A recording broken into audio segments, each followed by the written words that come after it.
ভোটের আর মাত্র 2 দিন বাকি। দেশ জুড়ে চুপচাপ একরকম উত্তেজনা আর কৌতূহল বিরাজ করছে।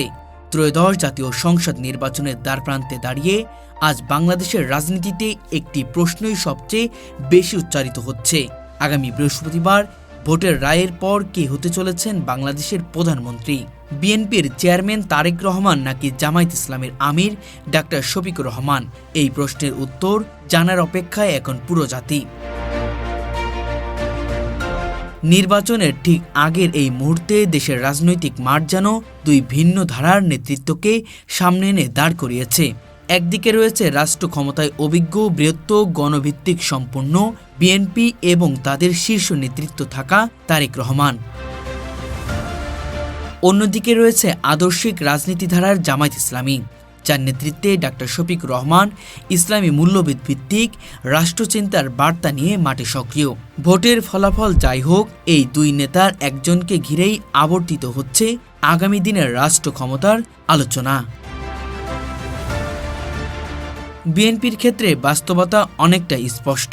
দলটির নেতাকর্মী ও সমর্থকদের কাছে তারেক রহমান ইতিমধ্যেই পরবর্তী প্রধানমন্ত্রী হিসেবে প্রতিষ্ঠিত একটি নাম। নির্বাচনী প্রচারণা, দলীয় বক্তব্য এবং জোট রাজনীতির ভিতরেও তাকে কেন্দ্র করেই বিএনপির ভবিষ্যৎ রূপরেখা তৈরি হয়েছে। ভোটের ফল যদি বিএনপি নেতৃত্বাধীন জোটের পক্ষে যায় এবং তারা সংসদে সংখ্যাগরিষ্ঠতা অর্জন করে, তাহলে প্রধানমন্ত্রী হিসেবে তারেক রহমানের দায়িত্ব গ্রহণ করা প্রায় নিশ্চিত বলে রাজনৈতিক বিশ্লেষকরা মনে করছেন।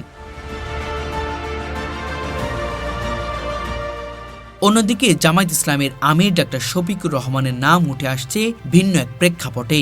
তিনি কোনো প্রচলিত ক্ষমতা কেন্দ্রিক রাজনীতির প্রতীক নন, বরং আদর্শ, নৈতিকতা ও ইসলামী শাসন ব্যবস্থার প্রশ্নে আপোষহীন অবস্থানের কারণে তিনি আলোচনায়।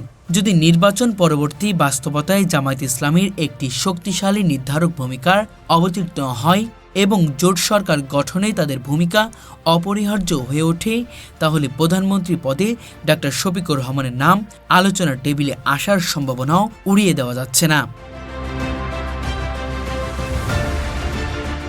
তবে বাংলাদেশের রাজনৈতিক ইতিহাস বলছে, সরকার গঠনের ক্ষেত্রে প্রধানমন্ত্রী পদ সাধারণত জোট নেতৃত্বাধীন ও বৃহত্তম দলের কাছেই থাকে।